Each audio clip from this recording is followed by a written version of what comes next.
घरगुती सिलेंडर 100 रुपयांनी स्वस्त। महिला दिनानिमित्तानं पंतप्रधान मोदींचं गृहिणींना गिफ्ट। सोशल माध्यमावरती मोदींची घोषणा। रामटेक लोकसभा मतदारसंघावरून महाविकास आघाडीमध्ये रस्सीखेच। माजी सनदी अधिकारी किशोर गजभिये यांनी ठाकरे गट आणि वंचित बहुजन आघाडीच्या क्षमतेवर केलं प्रश्नचिन्ह उपस्थित। गजभिये काँग्रेसकडून रामटेकसाठी इच्छुक।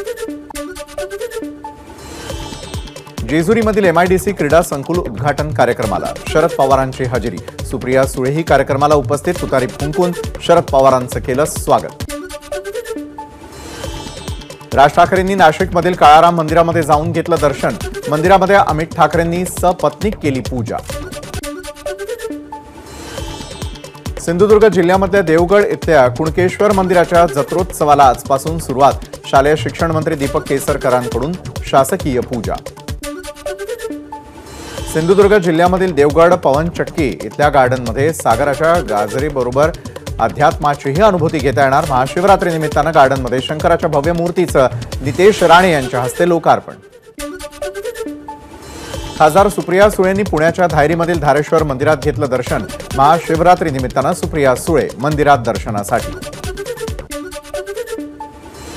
गोंदिया शहरालगत असलेल्या नागराधाम इथल्या पंचमुखी शिवलिंगाचं प्रफुल्ल पटेल यांनी घेतलं दर्शन। प्रफुल्ल पटेल यांच्या हस्ते शिवलिंगाची पूजा।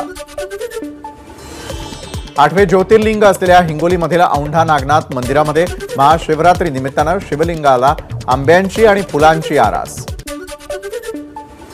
महाशिवरात्री निमित्तानं अकोल्याचं ग्रामदैवत असलेल्या राजराजेश्वर मंदिरावरती आकर्षक विद्युत रोषणाई। रात्रीपासूनच अकोलेकरांची मंदिरात दर्शनासाठी मोठी गर्दी। मराठा आंदोलकांनी भाजपचे माजी आमदार भीमराव धोंडे यांचा कार्यक्रम पाडला बंद। आरक्षण मिळेपर्यंत गावामध्ये एकही राजकीय कार्यक्रम होऊ न देण्याची आंदोलकांची भूमिका। निमगाव चोभा या ठिकाणी सुरू होता कार्यक्रम। अहमदनगरच्या राहुरी तालुक्यामध्ये सांस्कृतिक कार्यक्रमाचं आयोजन। कार्यक्रमामध्ये भाजप खासदार सुजय विखेंनी मैं हूं डॉन या गाण्यावर धरला ठेका। बीडचे पालकमंत्री धनंजय मुंडेंनी घेतली भगरीतून विषबाधा झालेल्या रुग्णांची भेट। अंबाजोगाईतील स्वाराती रुग्णालयामध्ये जाऊन रुग्णांची केली विचारपूस। जालन्यामधील स्टील कंपनीवर आयकर विभागाचा छापा। कर चुकवेगिरीच्या संशयातून आयकर विभागाच्या पथकाकडून कालपासून हे धाड सत्र सुरू। कंपनीमध्ये जमा खर्चाचा संशयास्पद व्यवहार आढळल्याची माहिती। राज्यामध्ये उन्हाच्या झळा वाढल्या। गेल्या 2 दिवसांपासून कमाल तापमान 38 अंश सेल्सिअसवर। काल सोलापुरात सर्वाधिक 38.6 तर यवतमाळमध्ये 38.2 अंश सेल्सिअसची नोंद। विदर्भामधील अकोला, अमरावती, ब्रह्मपुरी, चंद्रपूर, गडचिरोली, नागपूर, वर्धा, वाशिम तर मराठवाड्यामधील नांदेड, परभणी, उदगीर, मध्य महाराष्ट्रामध्ये जेऊर, कोल्हापूर, मालेगाव, पुणे, सातारा इथे कमाल तापमान 35 अंशांच्या वर। गोंदियामध्ये महिला दिनानिमित्तानं वॉकेथॉनचं आयोजन। शेकडो महिलांचा वॉकेथॉनमध्ये सहभाग। वॉकेथॉनमधून बेटी बचाओ बेटी पढाओचा संदेश। जंजिरा किल्ल्यावरती आज प्रवेश शुल्क माफ। महिला दिनाचं औचित्य साधत पर्यटकांसाठी पुरातत्व विभागाचा निर्णय। गेल्या वर्षी केवळ महिलांनाच प्रवेश शुल्क आकारलं गेलं नव्हतं, परंतु यावर्षी महिलांसह पुरुषांनाही सवलत। रोहित्राच्या मागणीसाठी भंडाऱ्याच्या विर्ली बुजुर्ग इथल्या महावितरण उपकेंद्रात शेतकऱ्यांसाठी या रात्री उशिरा तोडगा निघाल्यानंतर आंदोलन मागे।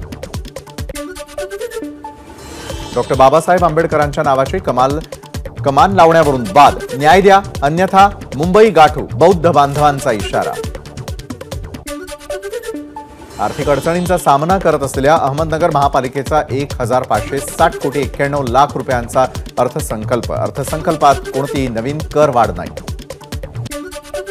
नाशिकच्या बाभुळ गावात विहिरीमध्ये आढळला पती पत्नीचा मृतदेह। ही आत्महत्या नसून घातपात असल्याचा मृत दाम्पत्याच्या नातेवाईकांचा आरोप। गुन्हा दाखल होत नाही तोपर्यंत अंत्यविधी न करण्याचा नातेवाईकांचा पवित्रा। एबीपी माझा, उघडा डोळे बघा नीट।